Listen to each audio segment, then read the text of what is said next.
Hey, what's going on? It's Bill Burr, and it's the Monday Morning Podcast for Monday, May 18th, 2015. How's it going? How are ya? I'm fucking wiped out. I'm wiped out, you know? Not because I did all these shows here, you know?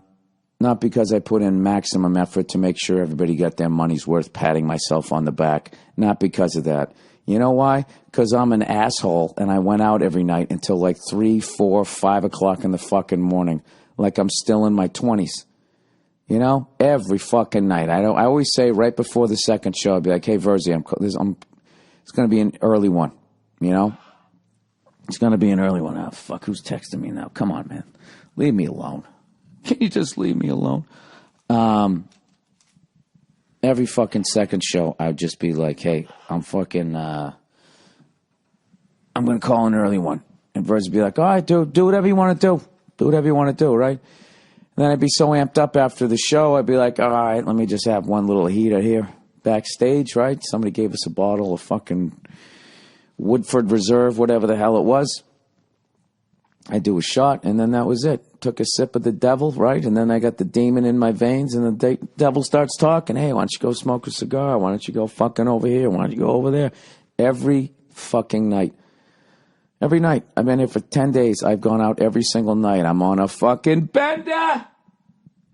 Right? What am I doing? Last night was the first night I just did my shows, and I fucking went home. And Joe Bartnick, Rose Bowl tailgate legend Joe Bartnick, came up from New York to hang and watch the show. Actually jumped on and did some time on the second show. And I got Bartnick and Paul Verzi staring at me, right? Of course I want to go. Of course I want to go out, right? But do I? No. Last night was the first night I said I can't. Why? Because I learned my lessons. My lesson after fucking 9 days in a row of being an absolute shithead. No, the only reason why I didn't go out again last night was because old Freckles was getting the sniffles. I caught a cold. What an asshole. What kind of a fucking asshole goes out till 4 or 5 o'clock in the morning when he's turning 47 the next goddamn month? Why would I do that? Why would I do that? I'll tell you why, because I'm a moron. And you know something? A lot of you guys listening right now, you might be laughing. You might be going, yeah, what are you, a fucking idiot? No, you know what you are? You're a parent and you got kids. So you don't have any choice. I don't have to fucking wake up to anybody. You know? You know that shit when you're laying in bed and your fucking kid walks in? You start dreaming of an obscene phone call and you realize it's some toddler going, yeah, are you up yet? That shit, right? I don't have to deal with that. I don't have to fucking deal with that. So something's got to give. You know? You can't have all that freedom. You know, something's got to balance it out. So here we are. I got a cold, and my fucking liver felt like I took a fucking liver shot or something. Anyways, so you know what the worst part about this cold is I'm sort of fighting it off because I got 8 hours sleep. You know, I'm in that lying stage where you're just like, it's not going to get any worse. You know, basically, what's going to happen today is the second I exert myself doing anything, like lifting like a spoonful of Raisin Bran to my mouth, that's going to be the tipping point. You know what I mean? Well, the momentum has just changed for the cold virus right there. And then it's just going to be over. So I know tonight I'm going to be sick, at which point I'm going to pout, which means I'm going to drink and I'm going to smoke a cigar and be like, doesn't fucking matter anyways. Can you believe that? 47, literally sliding into 50, and I'm still behaving that way. It's a very sad thing, everybody. And but I have nobody to blame but myself. Other than that, though, I want to tell you the show's been going great. And had a bunch of friends and family come out. And last night on the Late Show had none other than the one-man thrill ride. Jimmy Preston came down. Fucking great guy. Just shooting the shit with him, and he's got some big things coming up, some big auditions to move up the wrestling ranks. And I'm telling you, I called it. I told you at least a year and a half, 2 years ago. I'm telling you, the guy's a fucking star. If you haven't seen any of his clips, I'll try and I always say I'm going to put the videos up, but I'm scatterbrained. By the time I get to the end of this shit, I forget. But I'm going to try to make sure. If you don't, Just look up One Man Thrill Ride. He's the fucking best, man. Fucking hilarious. Does his wrestling promos in his car, without his shirt on, screaming. I'm telling you, it's been a while since the WWE got somebody really, really great on the mic. And I think this guy, I'm telling you, I think he's gonna get to the show, I believe is what they call it. So anyways, yeah, Bartnick came down last night, fucking absolutely destroyed on the second show. This is what a fucking maniac Bartnick is. I've never heard Boston crowds groan. It takes a lot to make a Boston crowd groan, and he had like 5 of them. So, of course, me and Verzi are fucking crying, laughing on the side of the stage.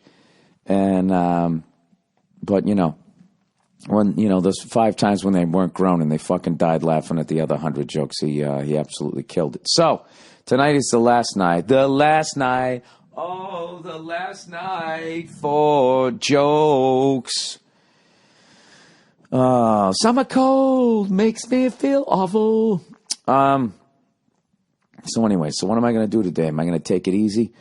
Well, I got to fucking upload this thing at Starbucks because my parents have fucking parent internet, which is basically, dial-up 2.0.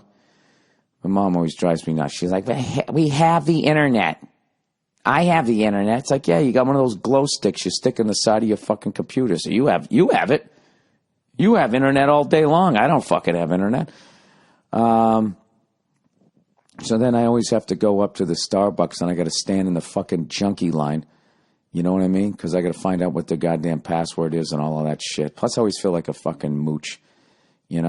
I at least always buy a bottle of water and I got to stand by. Give me a 2 chai latte with the fucking frizzle frazzle. Just sitting there, standing in line, fucking drinks coffee in the middle of the day.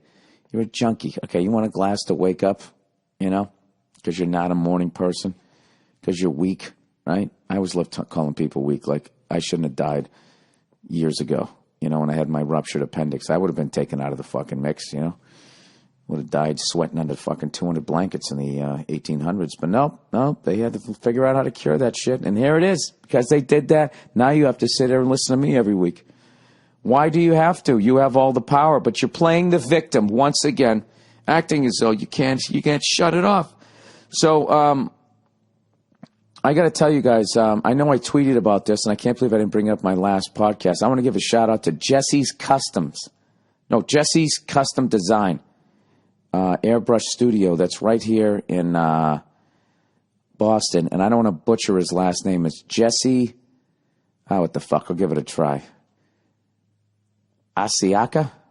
I don't know. It's ACC, like the college division. IACCA, and this guy came in one night and handed me one of the sickest things anybody's ever given me. This guy custom airbrushes goalie masks and motorcycle helmets. So he came in knowing I'm a Bruins fan. He went out and bought an official, like, NHL level goalie mask and then custom painted the thing like I was going to be playing goal for the Bruins.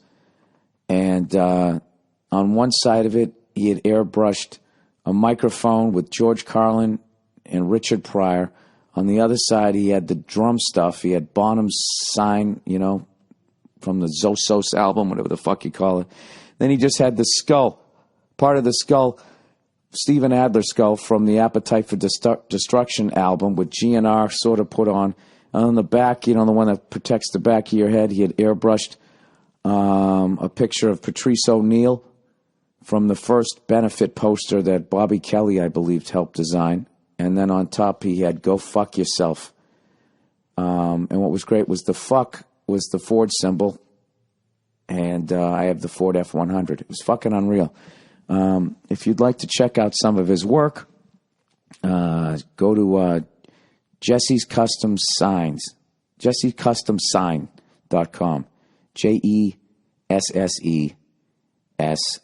And then customdesign.com. All right? There's no apostrophe. www.jessescustomdesign.com. He does airbrushing, pinstriping, gold leaf, truck lettering, motorcycles, helmets, and evidently hockey masks. He's fucking really, really talented. And that's something I swear to God, I'll have that thing for the rest of my life. There's no way I'm getting rid of it. Ever. Why would I ever get rid of it? It's fucking awesome. So, anyways, back to the podcast there. So my world's been very small lately. I don't know what I'm even going to talk about this week because I've just been fucking drinking till 4 a.m. Oh, I'll tell you some stories. Okay, so I was hanging out with a bunch of high school buddies. Saturday night, right? Drinking, having a good time or whatever. And we end up going to leave in the end of the night. You know, they turn on the lights and shit, so everybody's going to leave. And it's funny, down by the Wilbur Theaters is like, there's all these clubs down there. It's like the meatpacking district in New York, but like Boston, you know? So it's smaller and cleaner. You know what I mean? With smarter sports fans. Oh, Jesus. So, we're standing there, me and 2 of my buddies, and this dude comes up asking for change. He's like, hey, man, you know, falling on hard times, man. Can you help me out? Blah, blah, blah, blah. So I was standing there, right? And my 2 friends digging into their pockets. You know, they're taking out dollar bills and shit. And I'm looking at the kid, you know. He's got fucking this mane of brown, shiny hair, totally conditioned. He's got a nice pair of glasses on. He's got this clean-ass, bright orange shirt with a couple of rope necklaces around it. And I just start teasing him. It's going, Jesus, dude, look at yourself. Look at you. Your hair's all conditioned. You look like you're producing a show with those glasses. You know, got a couple of necklaces, and by then he's already got the money. So I'm basically in a roundabout way suggesting that he's not that hard off. So he just fucking stares at me, and then he just holds the money out back to us like he's going to give it back. Like if you're going to question my integrity as a street person, I don't think I want this, right? So I reached over and I took it back. And I gave it to my friends. So now he's standing there, and I know he wants the money, but he's got to keep playing this bluff, right? So he starts walking away all sad like fucking Bill Bixby at the end of the Hulk, and none of us say anything. So then he does an about face. He's like, come on, guys, I need that money. You know, what the fuck? You fucking, you know, I can't help the way I look. I need the money. And as he's saying this, one of my friends is not looking at him. He's just staring straight ahead, and he's just going, dude, it's over. It's over. Walk away. Just walk away. It's as he's yelling over the top, I need the money, blah, blah, blah. He's just going, it's over, dude. It's over. Just walk away. Walk away. So he's making such a fuss.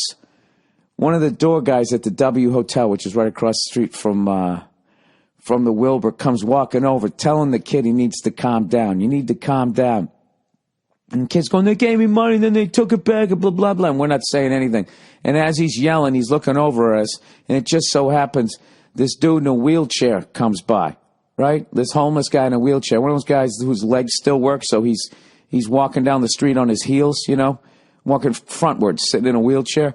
And my buddy, who was going like, dude, it's over, sees the guy in the wheelchair, and he goes, there it is. And he walked over and he gave him the money, and my other buddy gave him the money. And then the fucking white kid in the orange shirt just flipped out.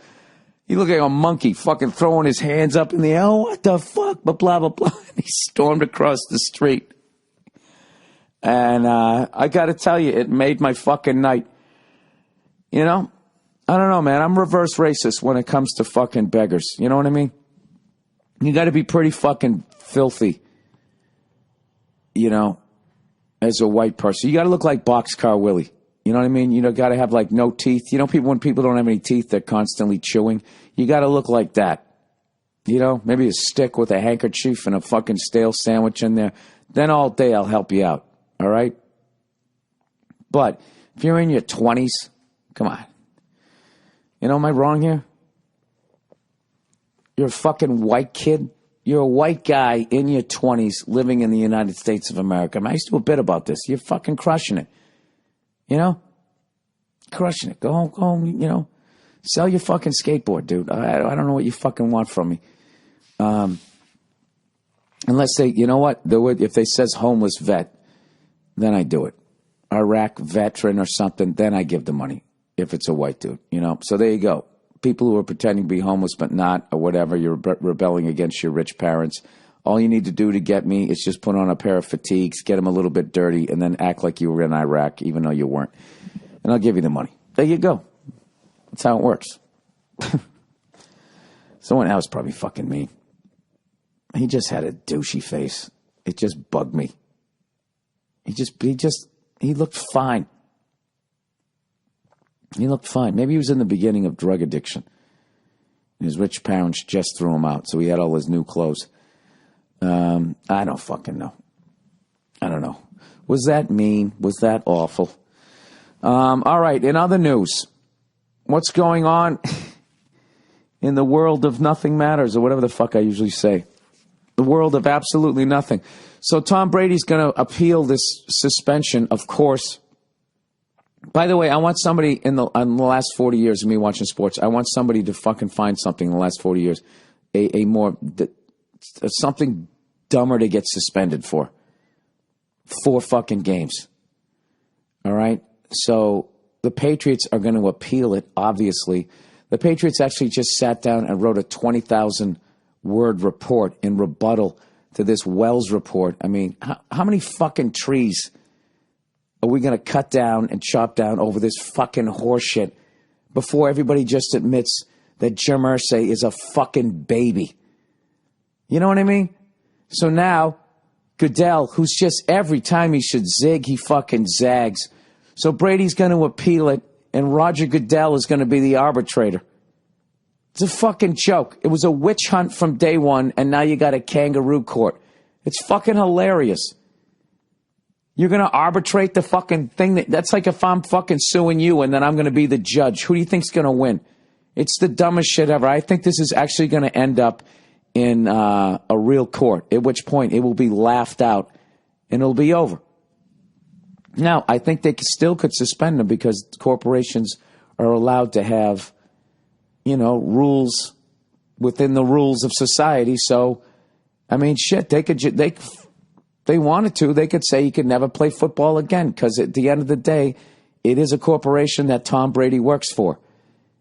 It's absolute fucking bullshit, though. And what I'm really enjoying is the people that are taking it seriously, that are really looking at like, yeah, dude, he is a fucking cheater. Like, this whole thing isn't complete horseshit.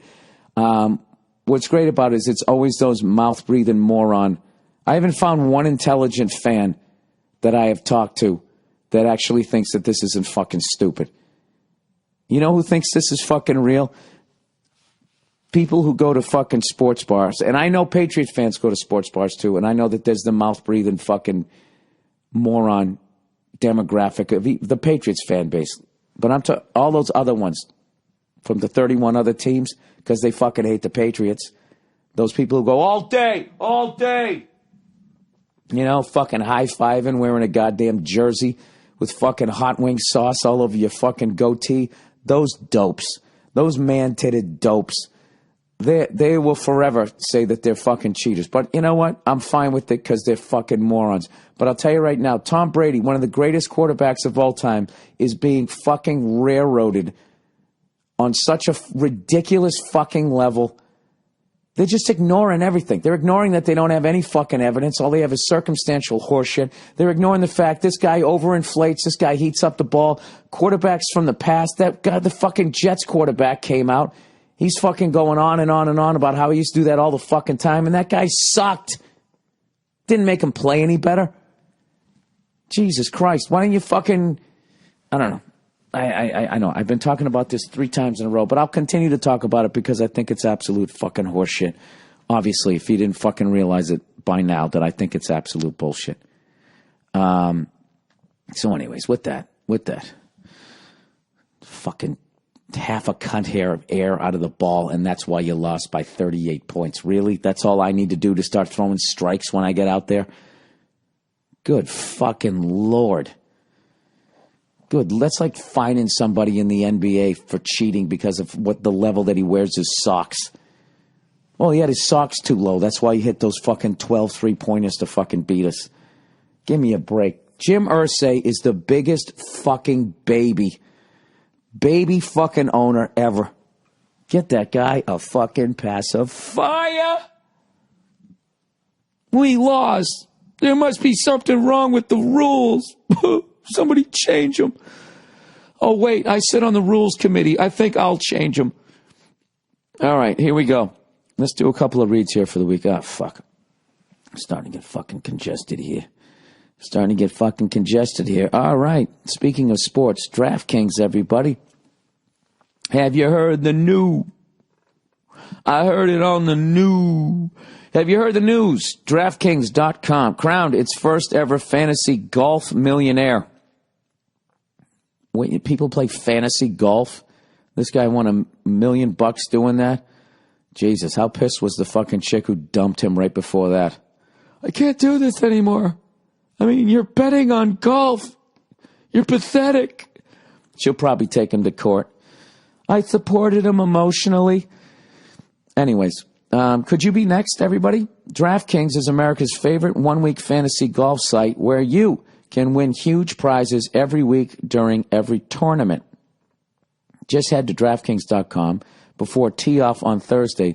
Pick 6 golfers. Stay under the salary cap and win cash. Oh, my God. Whether you're an avid fan of the game or just have a gambling problem, just ready to try a new fantasy sport, DraftKings lets you experience golf like never before by playing to win a life-changing payday.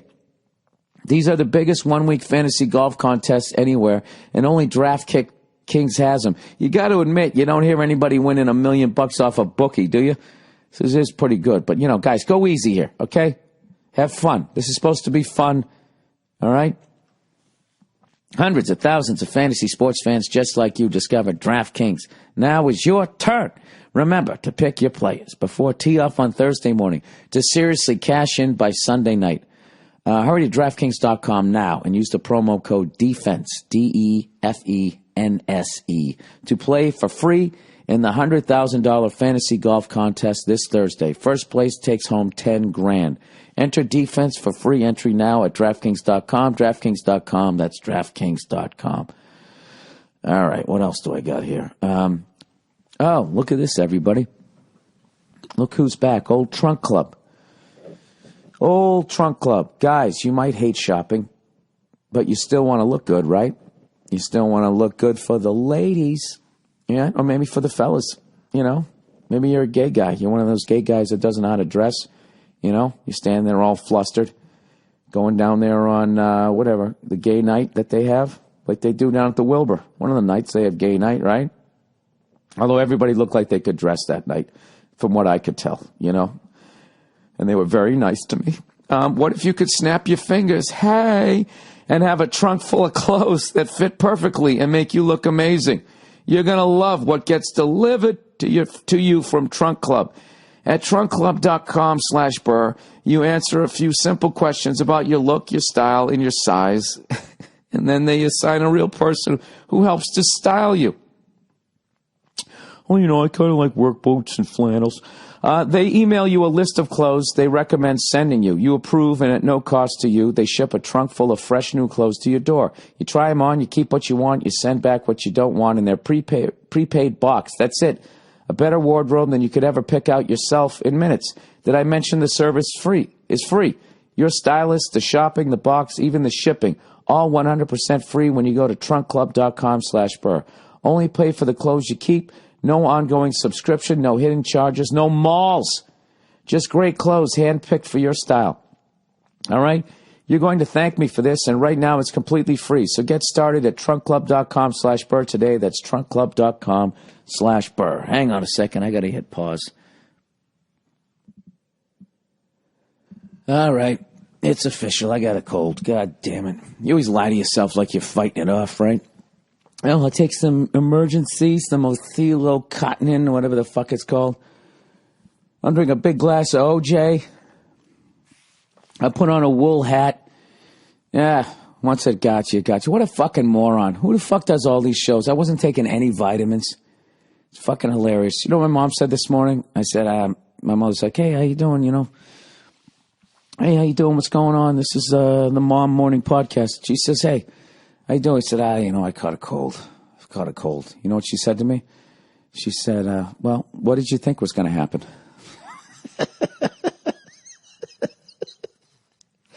See that? Right there. That's all you need to know about me. That's what she said. Not one of those, oh, I'm sorry. You want some fucking kooky mookie fucking hot cocoa? She just fucking gave it to me straight. Well, what'd you think was going to happen? The only thing was missing was you fucking dope. You've been going out till 4 a.m. every night for fucking 10 days. What'd you think was going to happen? She's always been like that, and it always bugged me, but I realized as an adult it really helped me out. You know, when I watch other guys walking around, you know, who had like moms that hugged them and shit, the littlest thing, they get flustered, you know. I'm out of toothpaste, right? They try to marry some woman that's going to be their next mom. You know, you got to have one of those moms that's got a little bit of ice in her veins every once in a while, right? Like I remember when I was a kid, I had this piece of shit truck, right? It was nice, but I kept it forever because I was smart. And I knew that I didn't want to work for somebody else. And one of the quickest ways to working for somebody else for the rest of your life is to buy a new car when you're in your 20s. You know, when you can, quote, afford the payment. I got news for you. You can't afford the payment if you have a dream. All right? And I had a dream to tell shit jokes for 19 nights in a fucking 10 nights in a row. So anyway, so my truck wasn't starting. All right? And I fucking called her up from this little packy store, right? I called her up. I was like, Mom. I think I was like 19 or 20. I was like, Mom, my truck won't start. I turned the keys, it started, and I got to go here, and my truck won't start, but blah, blah, blah, blah. I did the whole fucking hissy fit for a minute. And then she just goes, there was a pause, and she just goes, well, what would you have me do? I just remember being like, oh, shit. All right, I guess that's right. She is not a mechanic. I think I need to get the fuck out the yellow pages and look up a fucking tow truck. That's what I had to do. That's what we had to do back in the day, children. It wasn't all at our fingertips, you fucking babies, with your smartphones. We had to take out the yellow pages, knowing full well that most likely the page you want had been torn out by some dope. That was the thing. I need the number. I can't remember it. And they would tear it out for whatever fucking reason. Then you had to, you had to go inside and buy a pack of gum that you didn't even want or a candy bar so you could have change for the phone. And then you fucking called up, Isn't that hilarious? I'm acting like I worked on a farm. We had to look a phone number up in a book that was right there next to a phone. And then we had to get a sweet treat to have change to make a phone call. Hey, I'll tell you, it was rough, Oh, fucking far off. We've gone from people talking about coming over here in boats to the fucking Depression, the Dust Bowl, World War, right? To me talking about sitting at a payphone and buying a pack of juicy fruit. Oh, it was really hard. Anyways, so where the hell am I? I don't know. I'm going to go to fucking GNC. I know go talk to some roided up psycho who's going to try to tell me he did it all naturally. You getting a cold, bro? You getting a cold? I got it for you. Here's a giant tub of fucking powder. And some psychos fucking put together that does not have to go through the FDA. Why don't you put this through your veins? And you know what? I'm going to do it. I might as well. Because I'm hanging out with a bunch of buddies of mine tonight that I started out with, after the shows are done. I've been having so much fun this week. I keep having Verzi and Dan Smith, guy I started out with. He's been opening for a couple shows that Verzi wasn't on. And they've both been like, Dan Smith remembers the rooms that I did. So I've been telling him, I go, give him my credits that they'll know. You might have seen him on fucking, I don't know, Letterman or something like that. And then the end, he'll say like, you might have seen him on Letterman. You might have seen some of his specials on Netflix. Or you might have seen him at the 99 restaurant in Billerica, Massachusetts. Back in the day. No, that's a good topic. Anybody here in Massachusetts? Some of the fucking places I used to work. I used to do the 99s in Billerica on a Tuesday night. John David used to host it. And I used to go up there. Unknown Patrice, rest his soul, Dane Cook, Bobby Kelly, all of us used to go up there every fucking Tuesday. The nines, going up to the nines, right? I remember it was in the middle of fucking nowhere, too. You just drove down this hill. It's like they wiped out like 6,000 trees to put this fucking thing up. And I used to work that one, the Comedy Vault, the Dick Doherty rooms, the Aku Aku. There was one not in Cambridge. I don't know where the fuck it was. And then there was one out in Worcester. All of that shit has been Kelly's something pub in North Reading, I think it was, or in Reading. It was in Reading, Massachusetts, the first place I ever bombed, and where I met a buddy of mine, Wayne Previty. So whatever, he's been doing that all week. There's always been people in the crowd, like some older people remember in those fucking rooms laughing. Fuck, I'm getting all stuffed up here. God damn it. Oh, yeah, I remember he used to do those rooms down in Rhode Island. This guy, John Parada, who I think is coming out tonight. He was like the first straight shooter I met. He's always, what's going on, brother? John Parada, what's going on, brother? Listen, I got a room down here. I can pay you about $25. What do you say, brother? You come up, you knock it out. You're always doing a good job, all right? You'd be like, yeah, John, anything for you, man. I need the money. I appreciate it. All right, brother. I'll see you when you get down there. He's like a former wrestler. What's going on, brother? John Parada. He used to work for Bill Downs. And they used to call him Bill No Money Downs. Because you'd get there and he was struggling. He was one of these guys that was making a lot of money in the fucking the big 80s. And then him and his partner split, and his partner fucked him over. And so he was a good guy, but he was always scraping. He's trying to scrape the money together. And, he'd fuck you on with you $50. You'd have to drive to his house, and he'd be like, hey, big guy. All right, I can give you like $8. I can give you $8. He'd give you like $8 of it. Like, you'd have to go to his house like 9 times to collect $30. It was fucking hilarious. It wasn't at the time, but now when I look back, all of that shit was, yeah, big guy. I don't tell you, big guy. And I remember one time Greg Fitzsimmons was coming up from New York, and he was closing one of this guy's rooms, right? And he'd already heard the rumors that he didn't pay. So he fucking goes on. I think I already told this story, but I'll tell it again. He fucking goes on, right before he goes on stage for his final set, he says to Downs, he says, oh, man, he goes, you know what? I forgot my watch, man. Can I borrow your watch so I don't go over? And, Bill Downs is like, yeah, big guy. Don't worry about it. Here you go, big guy, right? And he gives it to him. It was a really nice fucking watch. So Greg goes up, crushes it, finishes his set, and immediately just goes right out the door, jumps in his car, and fucking drives back to New York. So the next day, Bill Downs calls him up, and he goes, hey, big guy. He goes, you left, man. He goes, you got my watch? And Greg goes, yeah, you got my check? And there was a pause, and then Bill goes, oh, big guy.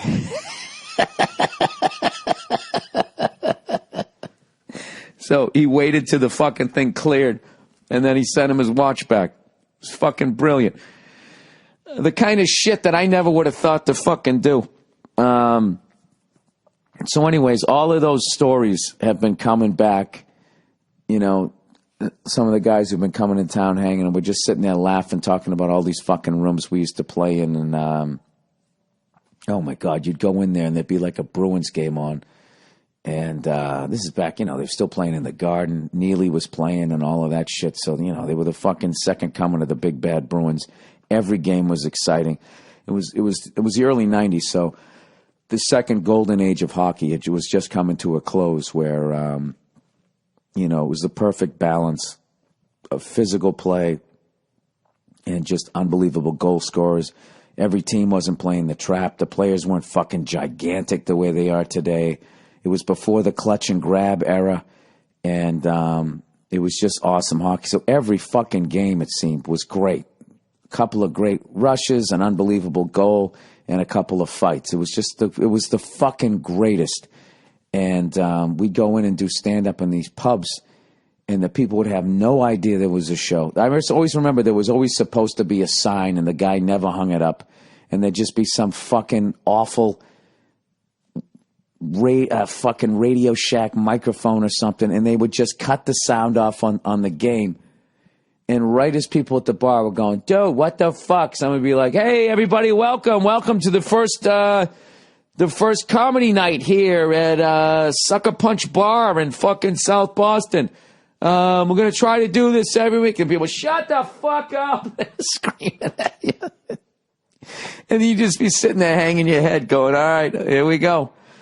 Got to take my lumps. And, but it was great. Like the camaraderie that you had with the other comics that you started out with doing those fucking hell rooms, as they were called. It was funny. It was how you went up and you learned how to keep your composure standing in front of a room full of people that hated you. And the only way to learn how to do that, unless you're blessed, is to stand in front of a room full of people that hate you over and over and over again throughout the first, I don't know how many years, until you fucking move up and you don't have to do them anymore. And it's an unbelievable skill to be able to do well in a hell room. Like, I haven't had to do those, fortunately, for a while, and I can guarantee you that if you put me up in one and nobody knew who I was, I would fucking eat my dick. I would, because they wouldn't give a fuck, and my skills to get them to give a fuck would not be sharp like they need to be. So, these fucking theater gigs, they're layups. They're not like they used to be. Anyway, so let's get to some of the questions here for the week. Old Billy Head Cold here. All right, what do you MMP content? All right, guy who forgets his girlfriend's name. How high can you fly? You never reach the sky. Why is that in my fucking Sky Pilot? Oh, I know why, because I've had Sirius Radio all week. All right. Tons of replies and tweets about the email last week from the guy who forgot the girl's name. He met this chick. He fucking really liked her. He couldn't remember her name, and he waited too long to ask her, so now he doesn't know what to do. So here's what they say. Somebody said, ask her to spell it. Oh, dude, that's not even a 50-50 roll of the dice. How do you spell your name? Jen. Jen. Oh, there's not two N's?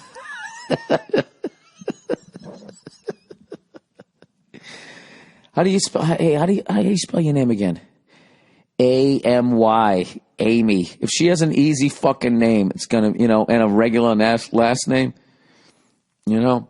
Amy Clark. Well, Clark could have the E. And there's another one. Ask her for her email address. Sign back up for Facebook. That's what I said. Wait till she texts you and say, I lost all my numbers. Who is this? Ooh. That has potential. Ask her straight up. Straight up now. Ask her straight up and tell her that her name never mattered because it was his soul and that he was in love with. No, her soul is what you should say. Ask her straight up and tell her name never mattered because it was her soul that... I can feel every woman listening to this cringing on that one. That's like, hey, somebody, must have taken the stars out of the skies and put them in your fucking eyeballs because I'm seeing the Big Dipper. Whatever the fuck you say. What are those dumb lines? Huh? Those stupid fucking one-liners that never work.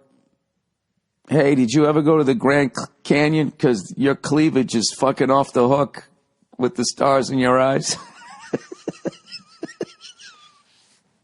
I can never remember shit like that. Like I can never remember street jokes. I always laugh my ass off. Two guys going to a bar and I can never fucking remember it. The same way I can't remember. It's got to be one of those one-liners I can remember. Hey, heaven must be missing an angel because I'd like to fuck the hell out of you. Sorry. I don't know how they go. I don't remember. Hey, you know what? I'm looking at you and I don't know. I like you. And I want to be on you. I want to be on you. The fuck would I say to a woman? I've been fucking tied up for so goddamn long. What in God's name would I say to a woman if I walked into a bar? Hey, look, I know I'm old. I know I'm done. Stop walking away. I'd have to say it in a nicer way. Hey, how you doing, sweetie? You wouldn't happen to have dad issues?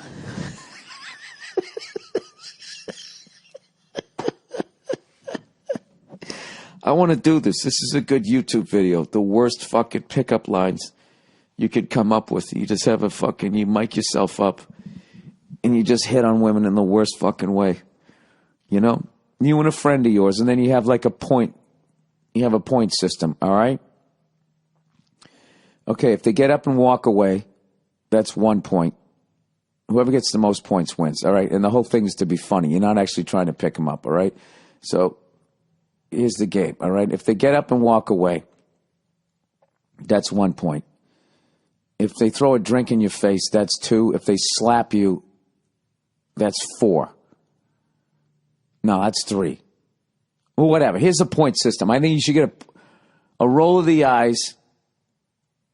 Maybe roll of the eyes is 1 point. All right? If she does like that fucking God, don't talk to me, whatever the fuck they say when they make that face and their mouth gets shaped all weird, like they're going to go, hey. When they make that fucking look, we'll say maybe that's worth a full point. Right? And then however the fuck you want to work it. All right? And then you get enough of you doing it, and then DraftKings.com will fucking let you bet on it. All right? Pick 10 knuckleheads without going over the salary cap, right? Somebody last week won $30. I can't tell you that is a fun thing to fucking do. We used to do that shit back in the day when we would just walk up and it was almost like this weird thing. It was sort of a defeatist thing, but in a way it got you to get over your fear of approaching women. And the key is to just go up to women you don't give a shit about and just do that and just practice just getting over feeling stupid and just say stupid shit. Oh, my God. We used to do that down in Daisy Buchanan's back in the day. What the fuck were we doing down there? You know, one night we hung out, right? This guy came in, Johnny Hickey, who made this movie called Oxymorons. That you should check it out on Netflix, man. It's a really good fucking underground movie that a lot of people, don't know about. And a comedian I know, Patty Ross, fucking crushed it in that movie. But he came by. And so we hung out with him that night. We went to one of those fucking meat market dance clubs, right? Just hilarious. It was a bunch of fucking old guys. We were all laughing. They stuck us in this VIP room. And it was in the back, totally secluded. There's all these gorgeous young women and fucking people, good-looking guys all dancing and shit. We go through this rat maze to go to this VIP area where God knows how many fucking orgies ever happened. And we're just sitting in there,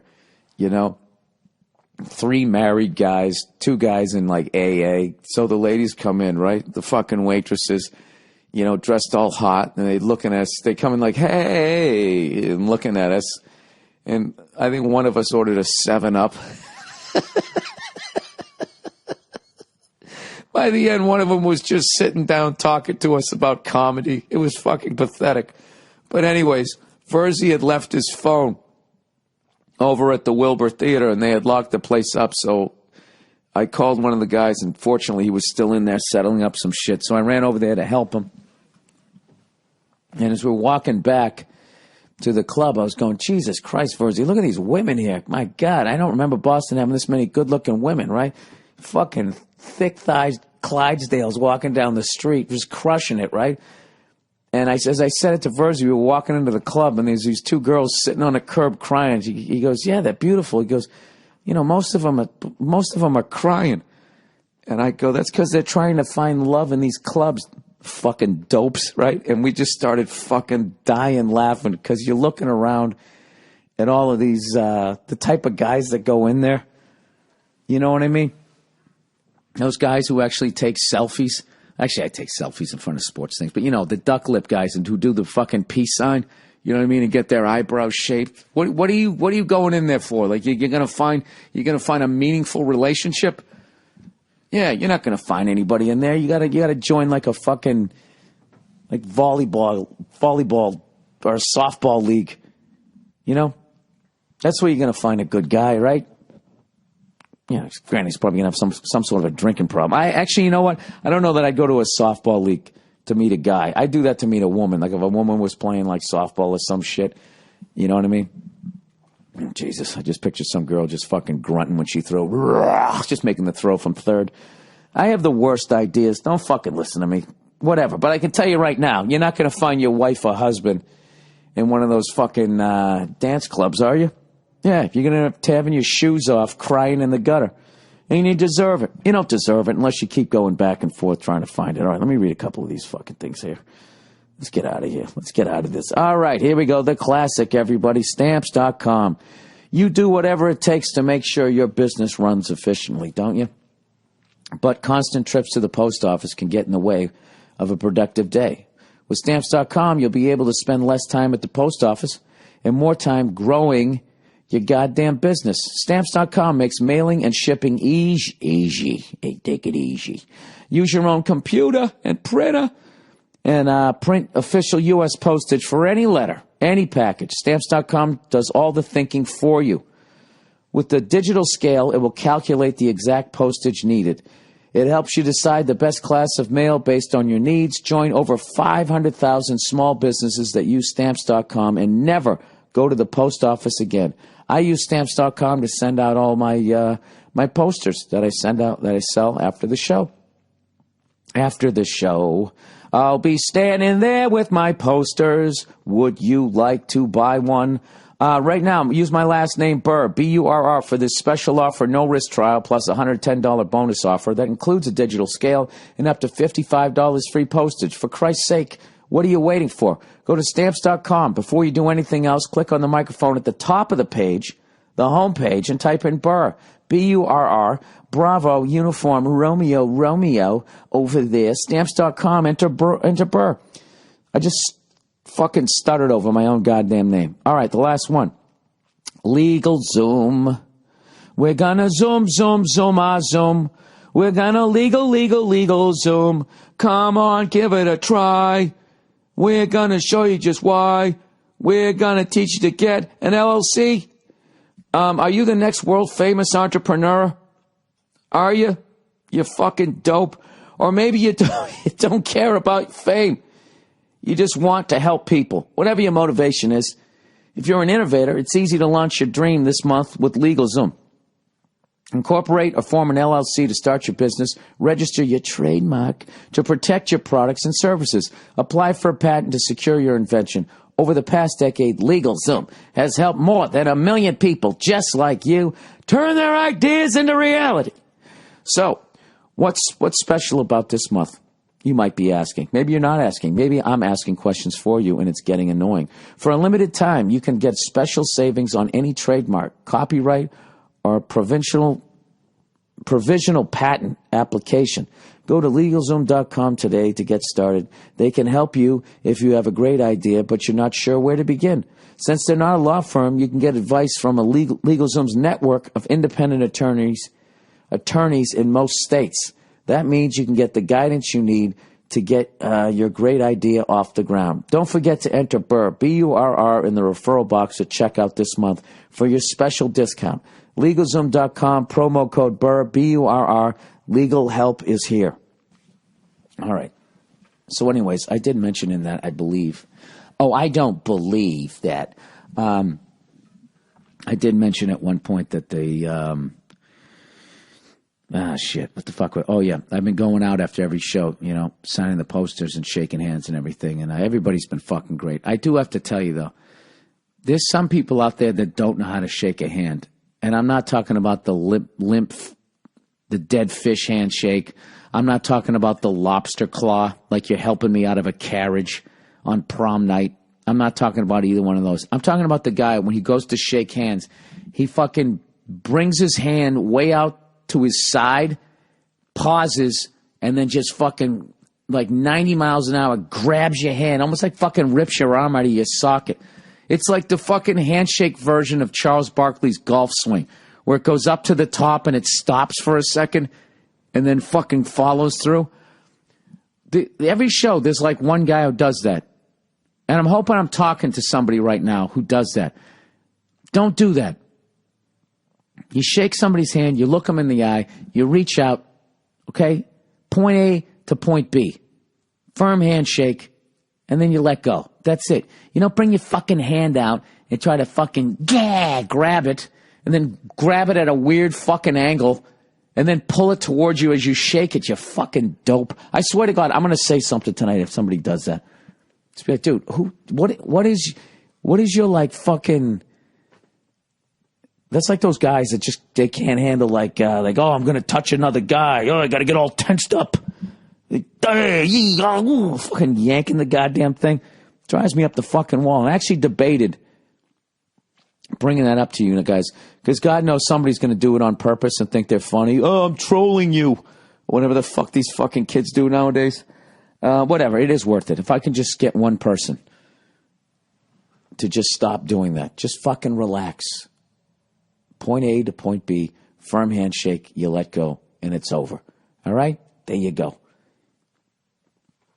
You're going to try to get your business off the ground, walking around fucking yanking people's arms out of their sockets like Jam Band guy did to that fucking Love dude on the Cavaliers. By the way, I think the Cavaliers are going to win the championship, and I can say that because I've sort of overheard what's been going on. I'm picking the Cavaliers to win the NBA championship, and I'm picking the Ducks to win the Stanley Cup. And I can say that having to spend the last fucking 10 days underground, as far as being a sports fan. I haven't watched any games.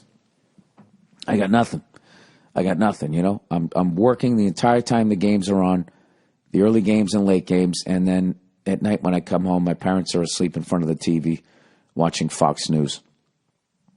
So, you know, there you go. Oh, hey, did anybody see that fucking... in Waco, Texas, those rival bike gangs, like some 20-on-20 gunfight and like 9 guys died and there was all these innocent people around there. I got to tell you, I got to admit something as a white guy. When I saw the picture afterwards of how they had them all rounded up and the cops were standing there with their backs to them, finally somebody said like, I hope I can find it on Facebook, was just talking about how because they're white, they just had them sitting there. These people, and it was one of those things, I don't give a fuck how much of a douche you are. You have to agree with it. It was fucking ridiculous. These guys just had a 20-on-20 fucking gun battle. All right? In a goddamn, a fucking mall area, what a restaurant. There's all these innocent people, right? And what do? They just have them sitting there. Dude, a couple of them were sitting there on their smartphones, texting. There was all these stabbings and all kinds of shit that happened. Dude, if those were fucking black guys, forget it. They probably would have shot all of them, or at least most of them. Got to admit, man, it was pretty fucked up. Somebody wrote something, you know, they're cops, they're white, those are their fucking police force, they're fine. And I don't know. I don't think as a white dude I can fucking argue that. God knows I'm argumentative, but it was pretty fucking ridiculous that you can shoot up a goddamn restaurant, 9 people die, and then afterwards you guys are all huddled in a corner just sort of sitting there, you know, looking like you're waiting for a bus to take you back to your fort, or whatever you do in your biker gang. I don't know. If anybody can find that, I would love to retweet it. I'm one of those old guys. This is how old I am. Actually, I love Facebook. I fucking love it, man. I love that they just skim the fucking news for me, and I don't have to try and find it. I like that young people hate it. Like, oh, my God, you're still on Facebook? Yes, I am. Please, you and your DJ music go somewhere else. I love that I ruined your fun here by being the old guy on it. Where the fuck is it? Scrolling up. This is the only thing you can't find it after a while, you know? What the fuck is this? Some guy asleep laying next to a python. Hang on. Fuck, I can't find it. What are you going to do? And I got a fucking goddamn fucking cold now. God damn it, Bill. What a dope. All right. Let's just read these things here for the rest of our time here on the podcast. All right. Backbreaking jobs. Bill, I didn't get a chance to listen to Thursday's full plot podcast, but in the beginning, I heard you ask, are there any backbreaking jobs left? Seeing as you live in Southern California and fly helicopters, I thought you might be interested in learning about hotshot crews if you weren't familiar with them. They were formed in Southern California in the 1940s to fight wildfires. That job is about as backbreaking as it gets. Oh yeah, yeah. I've seen that on the I've seen that on the news. Seen it on the news, where they, they got like the full fucking fireman outfit on, and they're just marching up a hill with a fire hose like it's nothing. Like it's nothing. And then they start a fire around where they're at to establish a perimeter. Yeah, I knew there was backbreaking jobs. I just couldn't think of any. So now we're going to learn about some. He goes, I'm not going to explain it in detail, but hotshots are some gnarly people, and they put out the majority of large fires in the western United States. It's a really cool, unique, old-school job. I did it for many years based out of Northern California and had a blast, but it was so fucking hard, and it thrashed my body. I'm still fighting fires, but I ain't fucking with the hotshot lifestyle anymore. I don't think there are many jobs in the United States involving more intense manual labor than fighting fire on a hotshot crew. You should check out Smoke Jumpers, too. Another really cool backbreaking job. There's some real cool videos and information online about what those folks do. If you get time to look it up, I think you'll dig it. Jesus Christ, dude, you're supposed to do that for me. You just got everybody all fucking interested, and now you gave them homework. You gave me homework. All right, I'll fuck it. Oh, yeah, I'll say I'll look it up. That all depends if I even remember. He says, shit, bro, get your pilot's license, and maybe someday you'll be dropping buckets of water on fires for some hot shots or smoke jumpers. Thanks, Billy, and go fuck you. Nah, fuck Tom Brady's balls, he said. Dude, there's no fucking way I would do that. I'm a weekend warrior. I'm not going to go flying into smoke and shit. Get all freaked out, Spatial disoriented, whatever the fuck it is. I can't see the horizon. From a lady. Bill, I love your stuff. But were you this angry over that dog murdering psycho Vic being allowed back in the NFL? No, because he fucking spent 2 years in Leavenworth prison. A Brady suspension is certainly one of the organization's lesser offenses. What do you mean? Of the Patriots? What else do we have? What else suspension do we have? Spygate? 15 fucking years ago? What do we have before that? We got nothing. We got one fucking suspension in the 50 years of a franchise? Jesus fucking Christ. Were you this angry over that dog murdering psycho? Yeah, I have a pit bull. What the fuck do you think? I thought it was disgusting. And then they gave him 2 years in Leavenworth. Leavenworth fucking prison. There's murderers and rapists in there. The guy's career, he was never the same. Never came back as a healthy start or anything. It completely fucked his whole life up. What else more did you want done to Michael Vick? Well, that was an easy one. No, I was absolutely thrilled. I wasn't angry at Michael Vick. I was sick over it. I was sick, fucking confused how anybody could fucking do that. And then, I don't know, 2 years sitting in a fucking jail cell, Leavenworth prison. Yeah, I mean, I would say that he paid the fucking price. That's going to follow him for the rest of his fucking life. And, I mean, I don't... What else did you want done to the guy? I know, you're one of those psycho dog lovers, right? Fucking drown him and shoot him in the fucking head. One of those people. All right, Dad is a junk food addict. I hate that, by the way, like when you fucking flip out over some fucking bullshit like that and then somebody's going to bring up something else. Well, what about the fucking moon coming closer to the earth? Isn't that more important? It's like, yeah, but, we weren't talking about that. Were we? But actually, no, that's a bad example because that would be fucking something in the present if that was actually happening, right? This was something that happened. The guy got caught. He went to jail. He lost his career and spent 2 years in Leavenworth prison. I thought it was done. I am one of those people, though, after that, and he went to jail for 2 fucking years, I am one of those people that then goes, all right, you paid the price. I'm not one of those guys who just goes, fuck you for fucking ever, these people who want to solve shit, but they punish people and then they never take them off punishment and never give them a chance to fucking try to put their life back together. All right. Dad is a junk food addict. All right. Hey, Billy Berry Balls. Every week on the podcast, I hear you talk about the salt, sugar, fat cycle is as addictive as any drug, and I 100% agree. I don't know if it's as addictive as like heroin, obviously. God knows I didn't do a study, but I know it's the same kind of thing. He goes, I'm trying to make, where am I?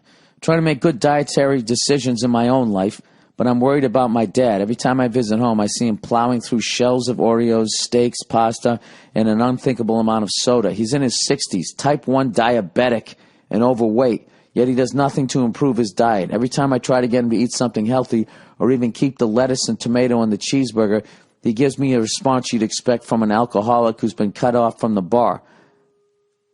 He goes, I've tried to eat healthy.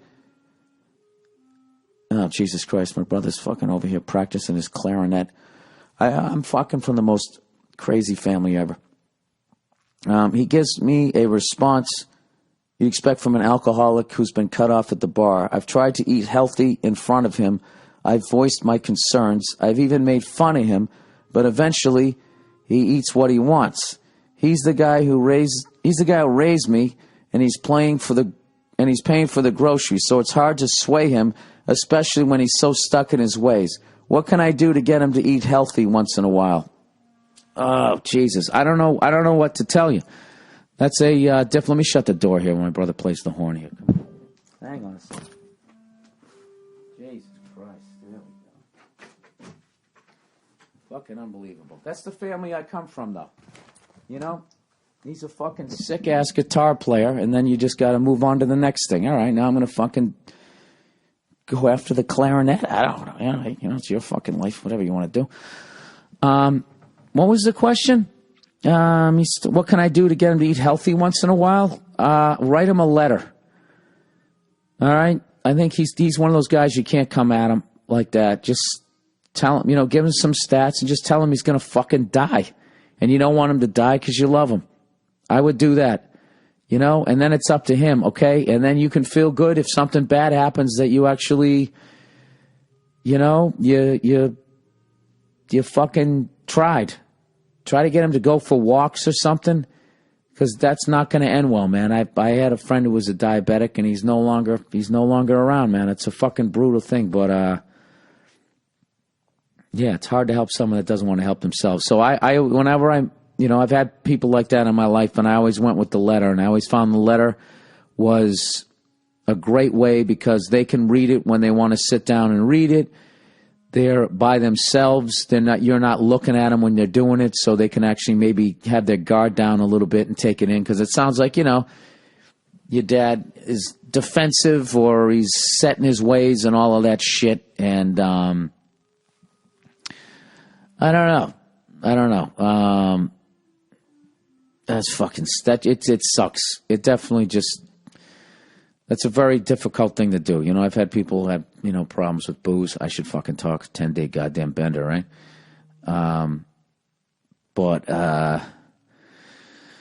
Yeah, I'd go with the letter, man. I'd go with the letter, and good luck to you, because they got to be receptive to it. Fuck. What are you going to do? Yeah, that brings back some bad memories.